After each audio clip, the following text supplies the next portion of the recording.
Bueno, ahora vamos a ver, imagino que ustedes habrán leído lo que faltaba, que era lo de la Torre de Babel y todas esas cosas que nos habían quedado. Ahora lo que vamos a ver son los relatos patriarcales, que es Génesis del 12 al 50. Hasta ahora vimos un llamado de Dios hacia la existencia del hombre simplemente, ¿no? Y tiene una diferencia con lo que vamos a ver ahora. Esto va a tener un enfoque más universalista, más cosmológico, del orden cosmológico, no va a ser tan centrado en la Tierra. Las referencias históricas... No tenés la unidad 4. Y geográficas son medidas imprecisas, ¿no? No hay una gran precisión con respecto a eso. Se habla de cierto lugar nada más, pero no hay lugares no hay lugares geográficos determinados. Después va a haber un énfasis más que nada sobre la degradación muy prematura de la existencia humana, ¿no? El hombre apenas comienza a caminar, ahí nomás ya tiene el primer tropiezo y de ahí se produce una involución. Fíjense que después de Adán y Eva y después de Caín, cada vez se empieza a degradar más y el pecado empieza a expandirse como si fuera una epidemia, como una enfermedad. Después, los personajes que vamos a ver del 1 al 11, Adán, Eva, Caín, Abel, Set, Nimrod, todos esos van a tener como objeto ser representantes. Son personajes representativos. No son personajes reales, sino que son personajes representativos. La Biblia quiere marcar eso, quiere marcar que son representativos. No es un personaje real. Adán no es un personaje real. Es un personaje representativo de la raza humana. Eva, exactamente lo mismo. Abel, exactamente lo mismo. Y todos los personajes son representativos, lo mismo que la serpiente.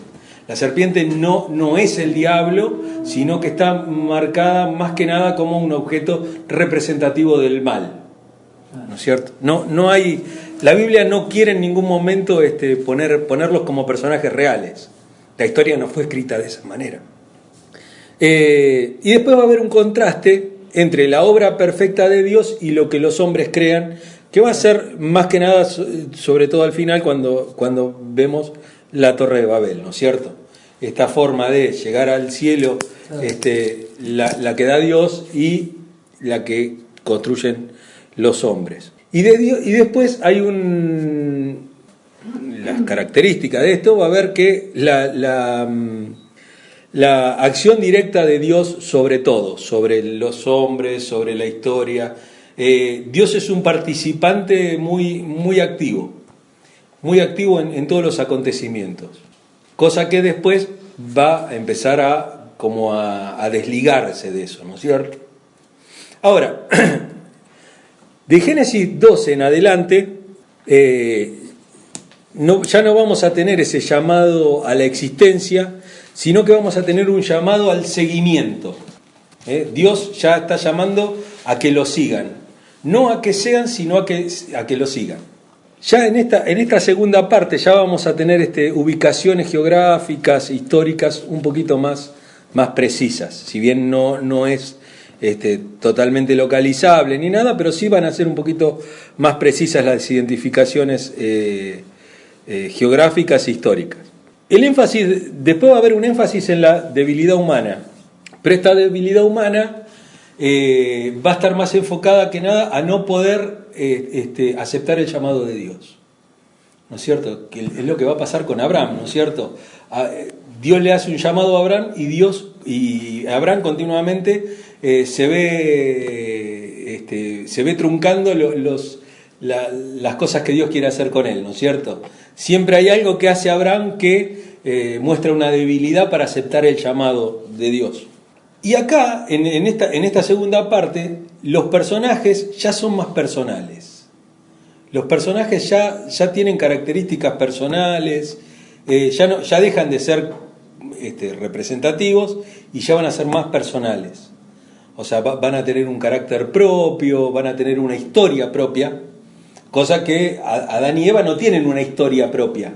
No hay una historia, no, tenían una casita ahí que vivían y no hay historia sobre Adán y Eva. No hay historia sobre Abel, por ejemplo.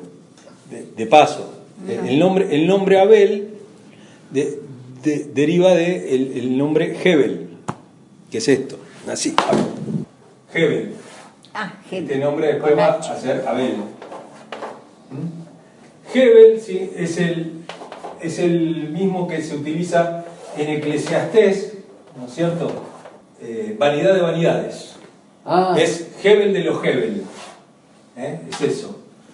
Y es algo así como vapor, como neblina, como algo que pasa rápido, como algo que se desvanece. Por eso se le pone ese nombre a Abel, precisamente porque la vida de Abel es un suspiro, es nada.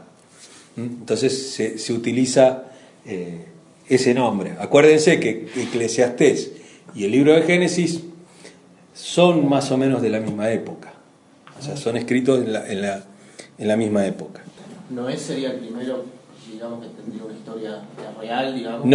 No. Abraham sería el primero que tiene una historia real. Porque es a partir del capítulo 12, o sea, del llamado de Abraham. Claro.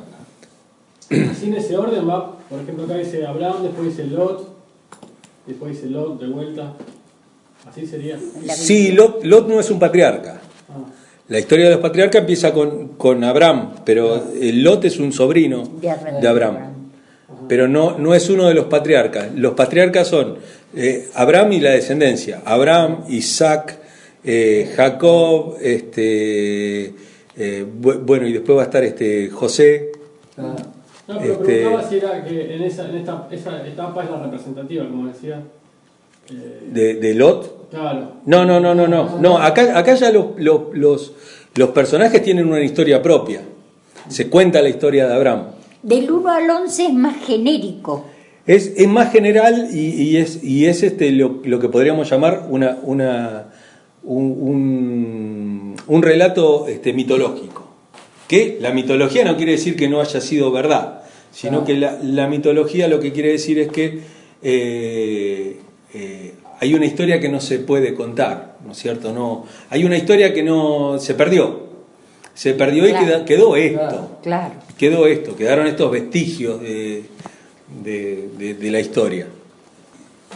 Pero yo ya les expliqué qué tiene que ver con esta cosa de un texto que es puramente apologético, que no está hecho para contar la historia, para decir, bueno, esta es la historia de Israel, sino que está para poner a Dios como el creador de todo, y no precisamente para el tema de ser una historia real y que nosotros nos pongamos a pelear con alguien por si Abraham, por si, no sé, si Noé tenía no sé cuántos años y el arca tenía no sé cuántos metros. No es esa la idea de la Biblia. La idea de la Biblia es otra, es precisamente mostrar. Yo creo que de Génesis, del 1 al 11, el único versículo que es íntegro totalmente es Génesis 1:1. En el principio Dios creó. Y eso es todo lo que nos interesa de todo el capítulo. Después vemos el tema de la maldad y todo. Yo igual acá traje unos textos. Bueno, después hay una estructura en el relato, en la forma de relatar, que es bien dinámica, ¿no es cierto? Que es cómo los personajes responden al llamado de Dios. Y en base a cómo ellos responden al llamado de Dios, se va sucediendo la historia. La historia va caminando en base a cómo responden ellos al llamado. Siempre hay una respuesta que puede ser buena o mala, la respuesta puede ser correcta o no correcta, y en base de ahí se hace una historia. Hasta la próxima vez que se puede mandar una macana o puede hacer las cosas bien y las cosas se van encaminando. Y después hay un contraste entre la fragilidad de la fidelidad humana, el hombre que se cae en todas las esquinas, y Dios que es fiel continuamente, ¿no? Esta cosa de Dios levantando a la persona es lo que está enfáticamente.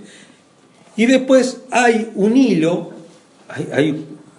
que uno lo tiene que leer cuando lee profundamente, meditando en la palabra, que es cómo Dios va utilizando lo que llamamos la providencia divina. La providencia divina es cómo Dios va acomodando los acontecimientos para que la historia se produzca.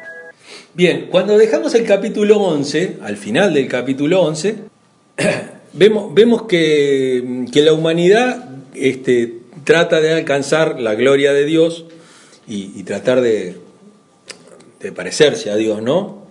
De ser igual a ellos, que fíjense que es lo que va a recorrer después a lo largo de toda la Biblia, siempre con los más los que van a estar más complicados, ¿no? Por ejemplo, el faraón, Saúl, los reyes de Babilonia, siempre van a estar, son esas personas que tratan directamente de enfrentarse a Dios o de querer igualarlos. Ellos van a ser, eso es lo que va a marcar toda la Biblia, todo el Antiguo Testamento va a estar marcado por eso, por hombres que quieren alcanzar la gloria de Dios. Pero yo digo, también eso no es una miseria humana, ¿Qué cosa? el querer parecerse a Dios. Y es el gran pecado del hombre. Claro. O sea, el pecado del hombre es precisamente, no se trata de acciones, qué sé yo. El pecado no se trata de lo sexual, ni se trata del amor al dinero, no. Esos son, es lo visible, pero en verdad está en tratar de imponer su voluntad. Claro. Frente a la voluntad de Dios. Claro, el que no te acepta El lo que vos vivir. le hablás del Señor, ¿por qué no te acepta? Porque Él maneja su vida a su manera. Y claro, es el vivir En la sí. carne. Es más antiguo que la humanidad, entonces. ¿Qué cosa? Visto de esta manera, ¿no? Porque Lucifer fue Claro. cuando estaba en el cielo, ¿no? Él quiso parecerse a Dios. Y claro, pero ese germen quedó en el corazón del Sí. hombre. ¿No? Sí. Para mí ese germen quedó. Sí, depende de dónde pongamos al diablo por ahí, ¿no?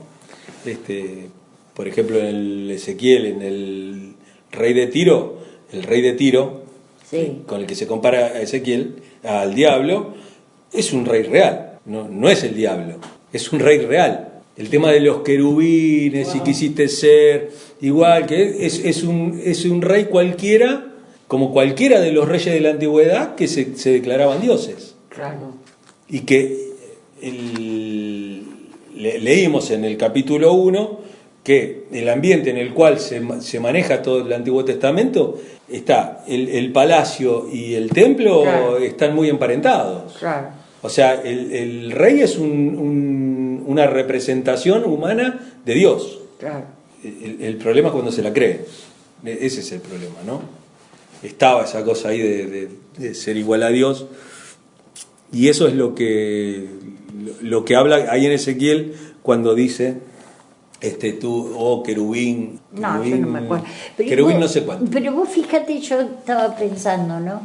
Que, por ejemplo, vos les hablás a las personas del camino, de la salvación, no quieren aceptar, pero después vienen un día y te dicen, che, vos que estás más cerca de Dios, guarda, porque eso viene de parte del diablo para alimentar nuestra parte de equivocación.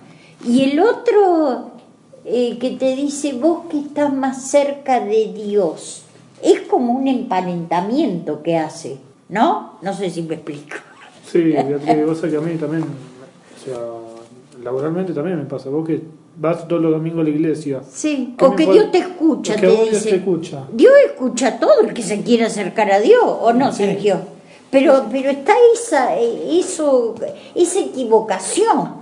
que está en los que no tienen la luz de Cristo. Bueno, pero se da en la iglesia misma, se da dentro Sí, también. de personas dentro de la iglesia. La gente que pasa al altar para que el pastor le ore, como si mi oración fuera más potente que la de él. Claro.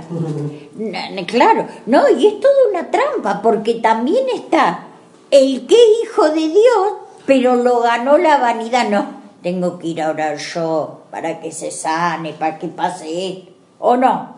Y sí, También está esa. conmigo no tiene ese problema. No, Yo soy como No, Pedro, no. yo no tengo plata ni oro. no. Ni oro. No, ni oro digo. Pero es sí, en aquel tiempo, porque vos decís que el templo y el palacio Sí, estaban... son esos textos, Pero digo, por ejemplo, el ángel, lo del tema del ángel caído y todas esas cosas. Eso entra más dentro de la mitología pura que de lo que la Biblia dice.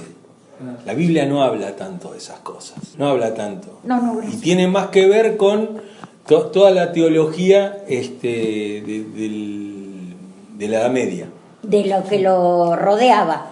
Claro, La influencia de lo que lo rodeaba. No, de la Edad Media, una teología de la Edad Media, una teología. en donde el diablo ya pasa a tener cuernito, que es más, el diablo es la viva imagen del dios Pan, del dios Pan de la mitología griega.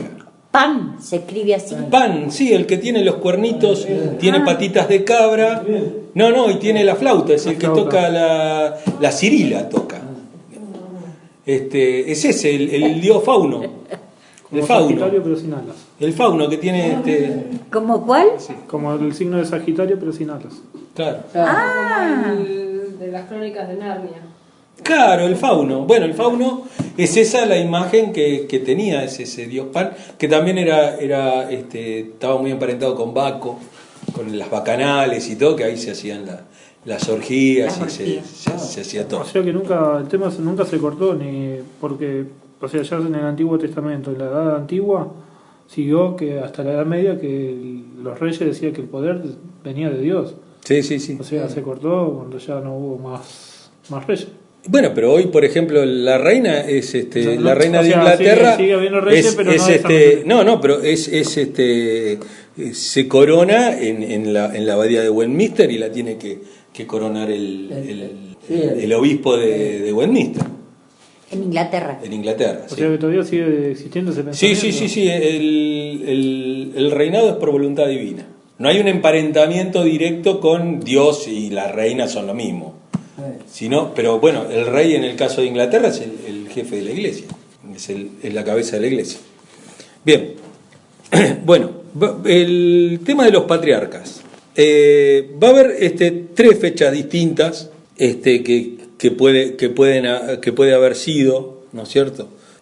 Uno es la edad del periodo del Bronce Medio, que es entre el 2100 y el 1900 antes de Cristo. Fíjense qué nuevita que es la historia de los patriarcas. Estamos hablando de 2000 años antes de Cristo, cuando reyes de Babilonia tienen 5000 años antes de Cristo. ¿No es cierto? Hay mucho tiempo antes, digamos, ¿no?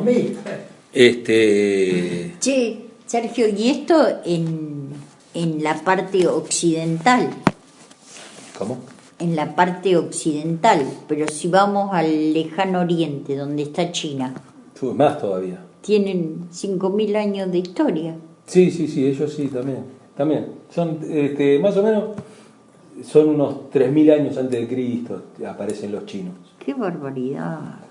Sí, hay bastante, pero no veo nada sin los lentes.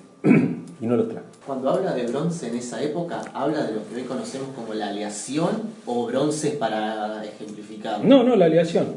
Ahí nace se empieza a forjar el bronce. Cobre, Claro, porque el bronce es una aleación. una aleación, claro. Claro, no es naturalmente. La edad de los El que metales. sale es el cobre. Cobre con, no sé si Los zinc o metales. estaño. ¿Cobre no me con acuerdo. qué caro es el bronce? ¿No Con te acordás? estaño, creo que es. Con estaño. Con esta, ¿no? Cobre. Con zinc. No. Cobre y estaño, creo. Cobre y estaño. Con zinc es entonces latón. Bien. Después hay otra que lo ubica en el periodo del bronce tardío, que es en el 1500, entre el 1500 y el 1200. Antes de Cristo. Sí, siempre antes de Cristo. Y después hay otra cronología media que lo ubica en el periodo del bronce medio, que es entre el 2000 y el 1750. Esa es la que más se utiliza en teología, o por lo menos dentro de esta teología, porque normalmente la teología ortodoxa no utiliza estos parámetros. La teología más ortodoxa va a utilizar directamente 6.000 años para atrás, 6.000 años antes de Cristo.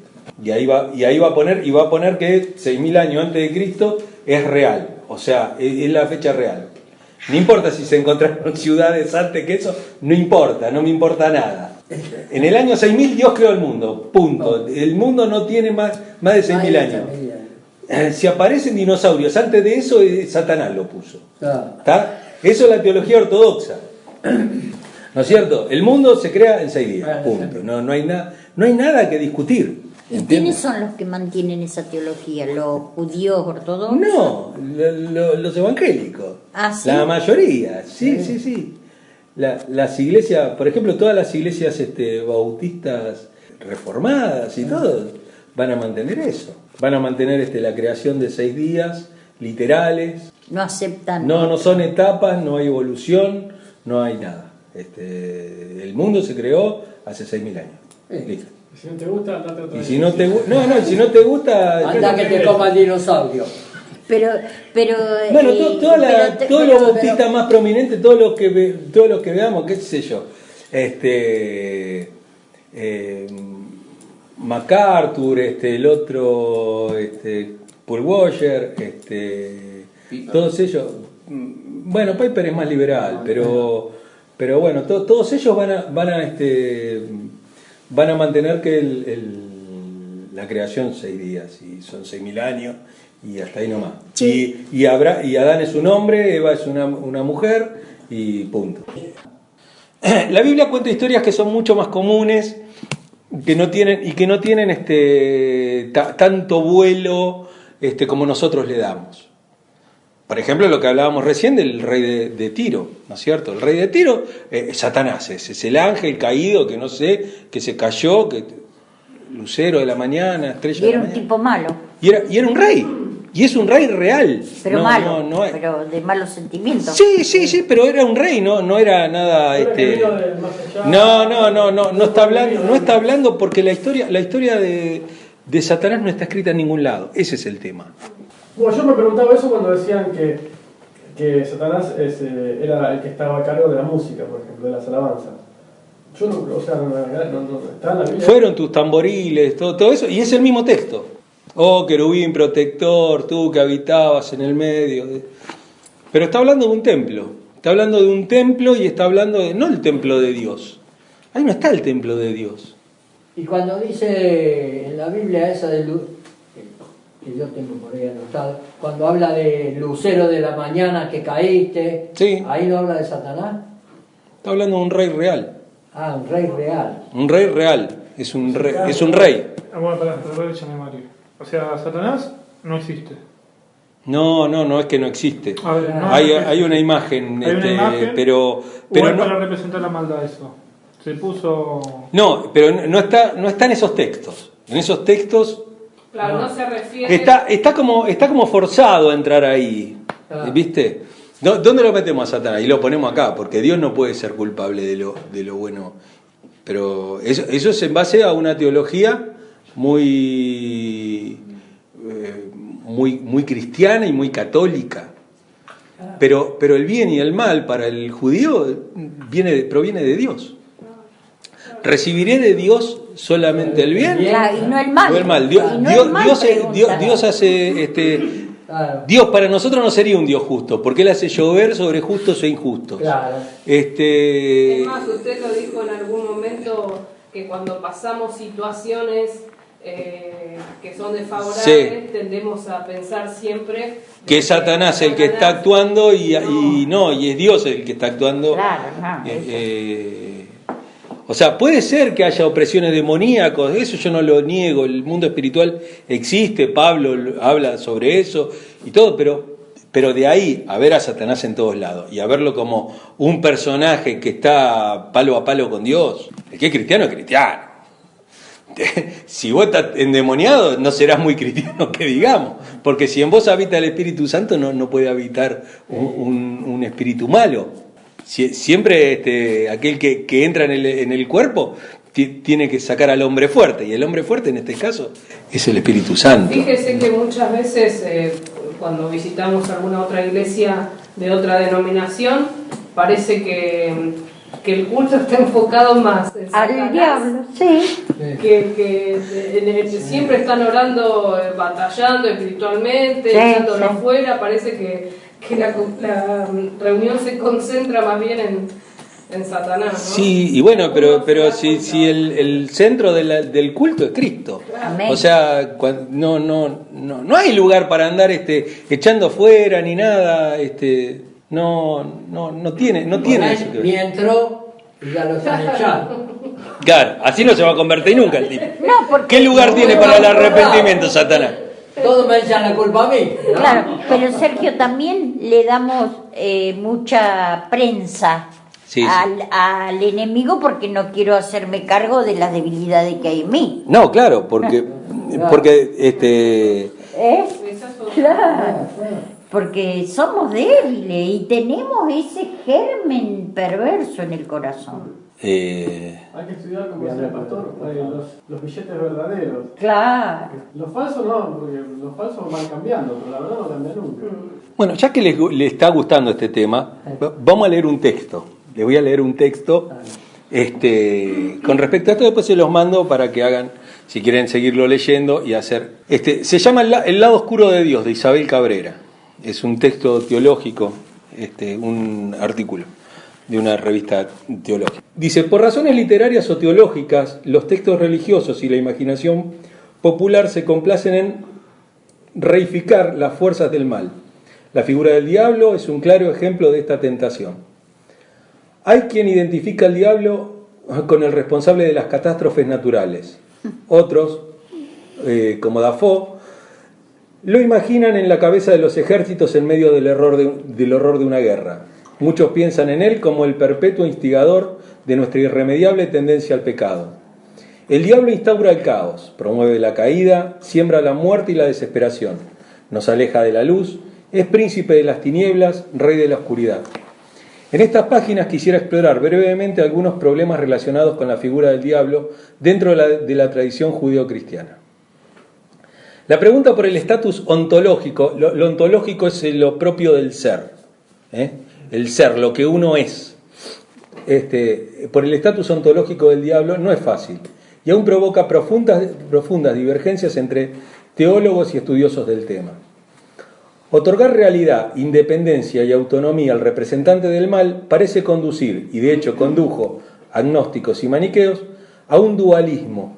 El dualismo es el enfrentamiento de dos fuerzas, el yin y el yang. Es eso, hay dos fuerzas que actúan en equilibrio. A un dualismo que tiempo después se consideraría herético, o sea, hereje. Para muchos religiosos el diablo no puede poner en duda la supremacía y la unicidad de Dios. Por ello solemos encontrarlo ontológicamente degradado. ¿No es cierto? Está medio así, medio no sabemos realmente que todo lo que es Satanás, ¿no es cierto? La mayor parte de las interpretaciones teístas aceptan o bien que el diablo es un ángel caído, un espíritu devastado que se opone inútilmente al Todopoderoso, aunque no inútilmente a su criatura humana, o bien que representa un no ser por la materia de la que está hecho. El mal no es nada positivo, sino solo una carencia de realidad. El diablo es ausencia de ser, olvido de Dios. O sea, donde no existe Dios, eso es el diablo. Que hace unos años andaba dando un texto, dando vueltas ahí, como que el mal era la ausencia de Dios, simplemente. Donde no estaba Dios, ahí reinaba el mal. Una cosa así era. ¿No es cierto? Lo escuché como, Sí. donde hay oscuridad, no es que... Donde haya oscuridad no es que haya oscuridad, sino que hay ausencia de luz. O sea, bueno, explícame los agujeros negros entonces. ¿No es cierto? La oscuridad es algo real, no es la ausencia de luz. Porque de hecho el agujero negro absorbe la luz y por eso el nombre, ¿no? la desmaterializa. O sea, uno no podría ver luz en un agujero negro. Lo que pasa que, bueno, la imaginación del hombre no llega tiene que ir al pensamiento científico, ¿no? Ambas interpretaciones conllevan problemas. La primera exige explicar las razones de la caída, la genealogía del mal. La segunda es contraintuitiva. A pesar de Platón y Agustín, no es evidente que el concepto de ser se identifique con el concepto de bien. Torturas, masacres, crueldad, injusticia dan pruebas tangibles de la realidad del mal. O sea, todo lo que no es el mal, ¿no es cierto? No, lo que es también es el mal, porque lo que es, el hombre es, y sin embargo provoca el mal, ¿no es cierto? Lo que dice acá, las torturas, las masacres y todo eso son por alguien que es. Una tercera alternativa, un tanto distante y aséptica, pero común entre los estudiosos que quieren permanecer más neutrales frente al compromiso ontológico, es pensar que el diablo tiene realidad porque el mal la tiene. Pero esto no implica, además, que el mal esté reificado en un ente sobrenatural que se manifiesta en alguna de las formas en que lo ha imaginado nuestra tradición cristiana. Diablo o mal son conceptos genéricos que no designan entidades específicas, sino cierto tipo de sucesos del mundo. Pero además de la pregunta por el estatus ontológico del diablo, está, si alguien no entiende algo, me dice, che, ¿para qué? No caso un fulbo. Por el estatus ontológico del diablo está, en los inicios, otra pregunta. ¿El mal que representa el diablo es tan extenso como el dolor o es solo aquel mal que llamamos mal moral? Algunos ven en la muerte, la enfermedad, la locura, signos del maligno. Otros reducen su ámbito de acción exclusivamente al daño de índole moral. El diablo no es responsable de un terremoto, pero sí de una guerra. Se muestra no en la indiferencia de la muerte o en leyes ciegas de la naturaleza, sino en el ejercicio de la libertad humana.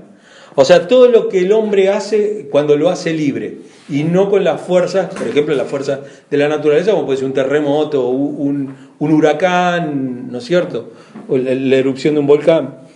El diablo no es responsable de desde hace siglos la figura del diablo se prefiere para señalar específicamente la tentación y la conciencia del mal moral que atormenta a gran parte de la especie. Satán es, entre los cristianos, el nombre más común del espíritu del mal, de la voz incansable que tienta, seduce, corrompe, engaña, calumnia y después acompaña triunfante a la conciencia del pecado, a la desesperación por haber equivocado la apuesta. La lucha entre el bien y el mal, Dios y diablo, se da en las profundidades del corazón humano que, aunque frágil y mortal, no siempre está condenado a perder.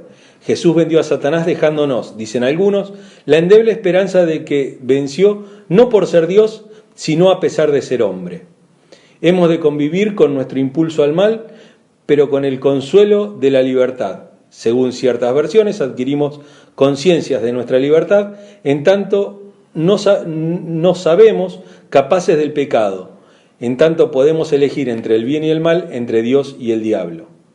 Pero esta idea, que parece tan natural de que Satanás es el adversario de Dios y predicador del mal, no es la idea de siempre. De hecho, en el Antiguo Testamento el diablo no existe como principio autónomo y separado de Dios. Según los historiadores, el nombre Satán deriva del verbo hebreo satán, que significa impugnar, retar o perseguir. Después aparece como apelativo, como un término genérico que designa al oponente, al acusador o al adversario, pero siempre en sentido profano. Su uso como nombre propio es muy posterior y coincide con la necesidad que surge en el judaísmo arcaico de purificar a Yahvé de sus partes demoníacas. Acá nacen los abogados de Dios, no los abogados del diablo, los abogados de Dios. Claro. No, Dios no puede hacer una guerra. Claro. No, ¿cómo Dios va a mandar la muerte? No, ¿cómo Dios va a mandar una enfermedad? No, ¿cómo Dios va a hacer? Siempre es no, como Dios. Como Dios, como lo hizo en todo el Antiguo Testamento. Claro. Tal cual. Hay gente que te dice eso del Antiguo Testamento. Claro, no, Dios es un Dios muy violento en el Antiguo Testamento. No. Ese no es Dios, ese es el diablo. No. Claro. Te dicen que no lo pueden ni leer, de Claro. las masacres que había. Dice, el Que cambio de... maten a todos y no dejen a ninguno. Claro. Y ala. Claro, dice, el cambio del significado en el concepto de Satán revela un cambio más profundo, un cambio en la manera de sentir y concebir a Dios. Me detengo en esto, dice, ¿no? El estricto monoteísmo de la religión hebrea prohíbe más Dios que Yahvé. El judaísmo carece, a diferencia de otras religiones contemporáneas a él, de representaciones demoníacas. Esta cosa de que hay dioses buenos y dioses malos en los panteones. Y que está ese equilibrio, hay un dualismo. La religión hebrea es toda una novedad para la época. O sea, una religión que tiene un solo Dios. Es más, los griegos y los romanos consideraban a los judíos ateos, porque tenían un solo Dios. No vamos a decir que tienen un solo Dios, hay que tener muchos. Claro. Dios para, ¿Cierto? Si Dios son para gratis. cada cosa. Son gratis. Claro. ¿Para qué vamos a andar? No postula la existencia de seres malignos que atenten contra la autoridad de Yahvé. Ni siquiera la corte celestial pone en duda el monoteísmo. Los ángeles son emisarios, mensajeros, heraldos de Dios y no seres independientes. Esta carencia de lo demoníaco se debe, piensan los historiadores, a que el Dios judío en sí mismo ya contiene este aspecto. Yahvé es el autor de la vida y la muerte, la paz y la desgracia. No hay necesidad de multiplicar los entes celestiales. El monoteísmo judío supera la pluralidad, no por oponerse a ella, sino por integrarla en su divinidad. El pueblo hebreo experimentaba lo demoníaco de Yahvé. El Dios del Antiguo Testamento es ambivalente, tiene un lado luminoso y otro sombrío. Fíjense que esto está muy marcado en el relato del Éxodo, que ya lo vamos a ver la próxima clase, cuando veamos el Éxodo. Cuando sale la nube, la nube que se pone, cuando le dice, dile al pueblo que marche, qué sé yo, bueno, la nube sale de adelante, sale de adelante sí. del pueblo y se pone del lado de atrás. Sí.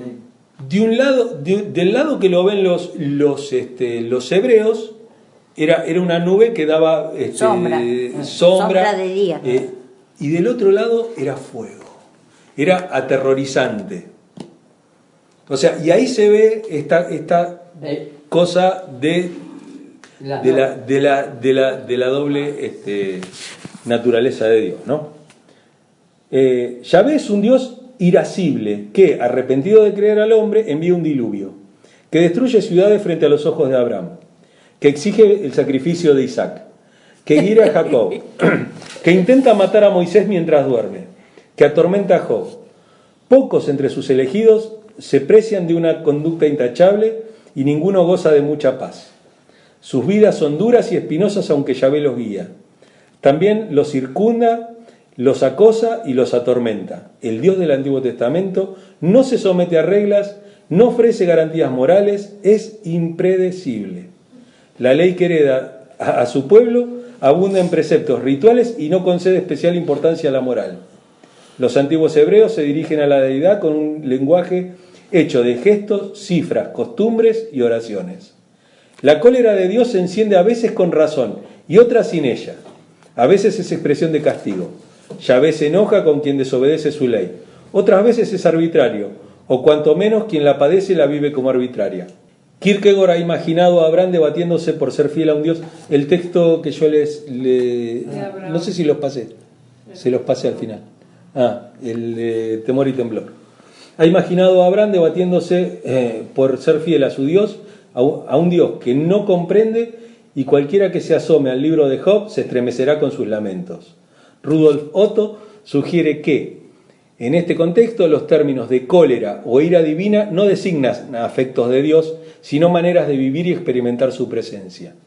Esta sugerencia sobre el carácter indirecto del lenguaje religioso está de sobra ilustrada en el libro de Job.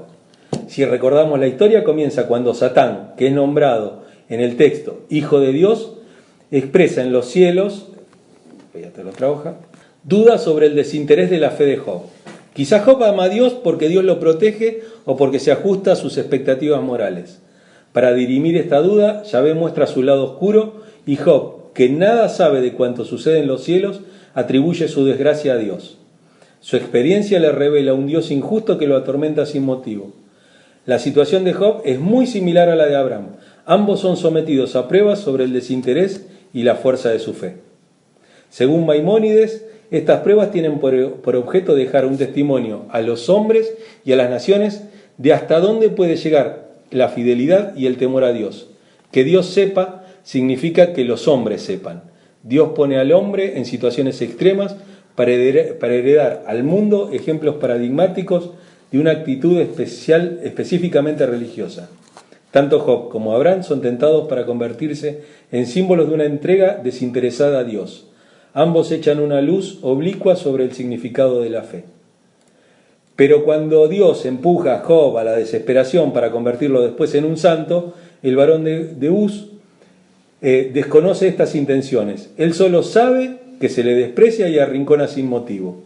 Job no distingue a Dios de Satán. Para él todo cuanto sucede es manifestación de una única voluntad divina encendida injustamente contra él. Job no logra explicarse la conducta de Elohim. Solo experimenta su lado incalculable y sombrío y que refiere a ello con imágenes como estas. Llevo clavadas las flechas del Todopoderoso y siento cómo absorbo su veneno. Los terrores de Dios se han desplegado contra mí. O más adelante, el furor de Dios me ataca y me desgarra. Rechina los dientes contra mí y me clava sus ojos hostiles. Bueno, hasta acá nomás.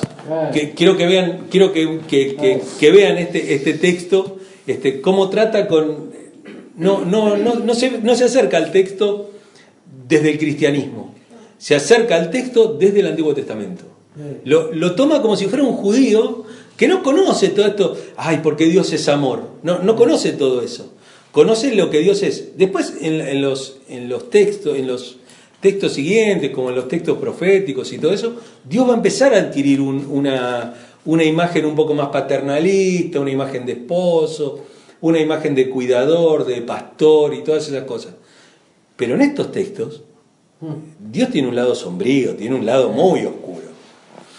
Y creo que si nosotros queremos ver el lado bueno de acá, de todo esto, y uno quiere acercarse al texto como esperando encontrar al Dios bueno del Nuevo Testamento, no, pero acá está Jesús, y uno quiere emparentarlo con eso, no le hace justicia al texto. El texto está para que lo leamos crudo. El texto está para leerlo de esa manera, porque creo que tiene cosas que enseñarnos. Creo que esta cosa de que Dios es Dios, Padre, que todo esto, tenemos una forma muy falta de respeto con respecto a Dios, de acercarnos el flaco Jesús, el barba y todas esas cosas, y no solamente digamos de la iglesia para afuera, en la iglesia. En la iglesia no, porque tenemos un Dios que es loco, el Dios loco. Dios no es loco, Dios es Dios, punto. Entonces todo es algarabía, todo es, y Dios se convierte en un cachivache. ¿No es cierto? Es como lo que hoy. Está bien, bueno, una relación personal, bueno, no sé. Lo que va a hacer de la puerta de tu casa para adentro con Dios es un tema entre Dios y. Si vos salís vivo, bueno, sentite contento. Pero digo, hay que enseñarle a la gente a acercarse de una manera un poco más. Como decía José Luis, en reverencia, porque vos te estás presentando. Te estás presentando delante de Dios. No. O sea. Nosotros edificamos ciertas cosas, edificamos cosas como el templo, como el púlpito, como esas cosas. No, en medio de la reunión no podemos hacer esto, no se puede hacer esto, no se puede hacer el otro. Y después nos acercamos así livianamente a Dios, como si fuera, viste, como sí, un compinche. Sí, dame un autógrafo, flaco, viste, no sé, una cosa así, viste. Dale que me tenés que dar esto, una forma muy irreverente delante de Dios. Y hay que entender que Dios es un Dios destructor también. Y un poco para resumir lo que vos acabas de leer, es que Dios es el autor de la vida y de la muerte. Claro. Y eso nos cuesta aceptarlo. Sí. Porque pensamos equivocada de manera humana que la muerte Claro, de pero parte ponele. del diablo. Mirá, vos fíjate esto. Pero- Vos fíjate, uno puede decir, no, pero bueno, hasta Malaquías Dios tenía una actitud y a partir de Jesucristo la actitud de Dios cambió. La actitud de Dios no cambió ni un pepino, nada cambió. La actitud de Dios es que ya cuando vuelva ya no va a tener más relación con el pecado, sino que la próxima vez que vuelve a destruir todo. Claro. Vuelve como un Dios encendido en ira. Sí.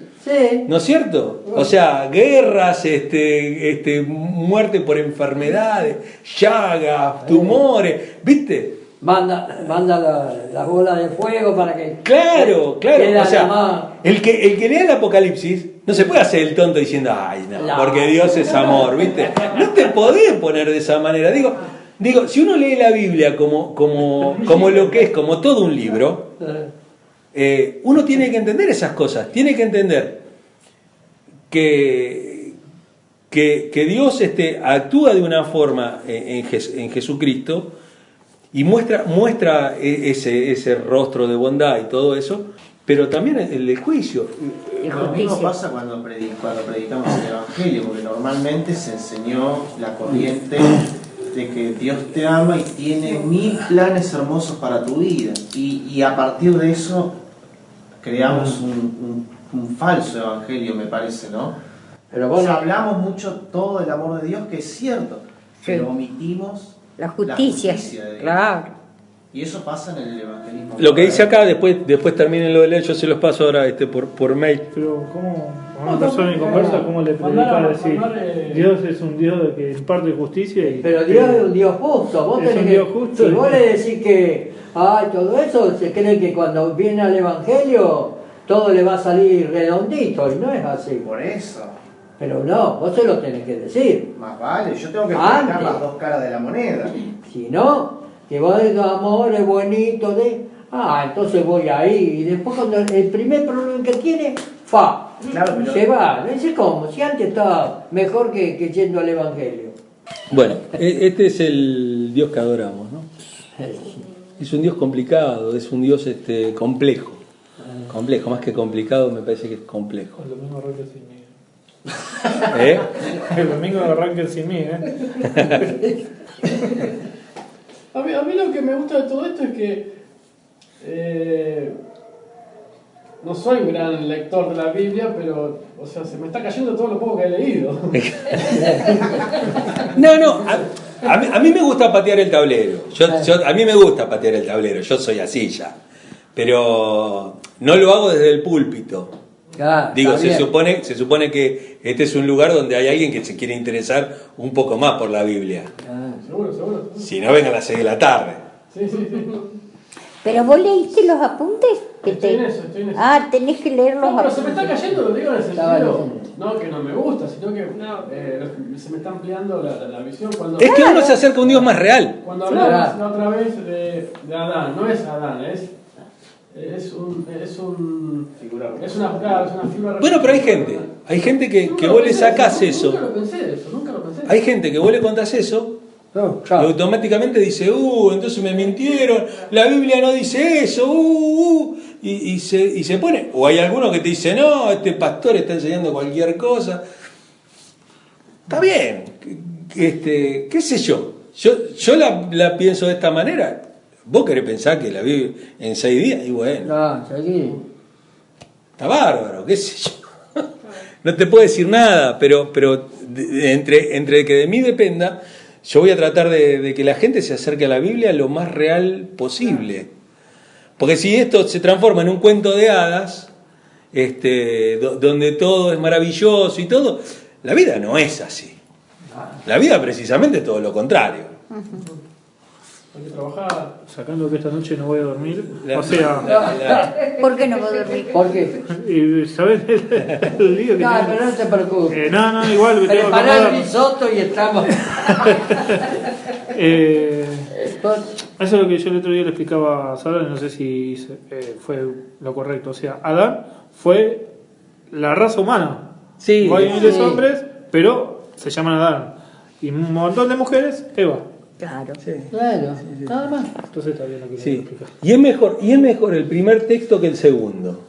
Claro. Porque el primer texto, el segundo texto es muy machista.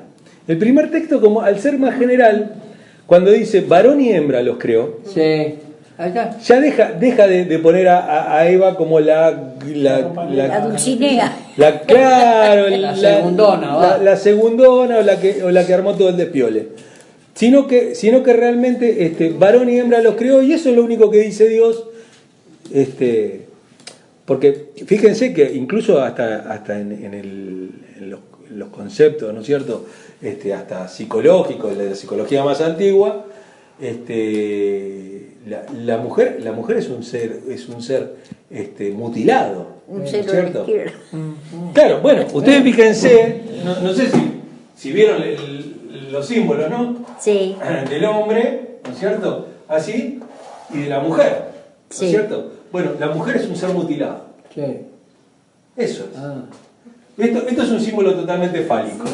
Sí. Ah, Esto es un símbolo fálico. Y este es un símbolo fálico mutilado. Ah. Sí, porque En la mente del ser humano, es una mente muy machista. Sí, porque, claro, está bien representado. Sí, uno parece que fuera una cruz eso abajo. No, precisamente es como si fuera un corte. Pero digo, lo más interesante del Génesis 1, del Génesis 1 tiene que ver... Tenías una cosita. De Génesis 1 es eso, que varón y hembra los creó y que el hombre y la mujer son indistintos y que son propia creación de Dios, ¿no? Bien.